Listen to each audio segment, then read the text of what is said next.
And again, I'm going to leave a little bit of space there.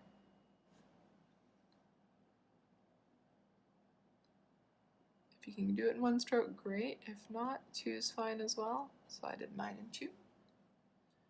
I like to really pay attention to my positive and negative space.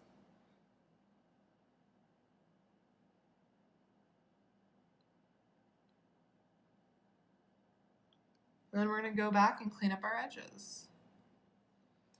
As you can see, I went over a little bit there, but still within the confines of my practice line there. So I'm going to pay special attention to that edge when I come down. And then I'm going to make sure I'm cleaning up the top and bottom with a nice chisel. Wonderful. And then might want to thicken this stroke a little.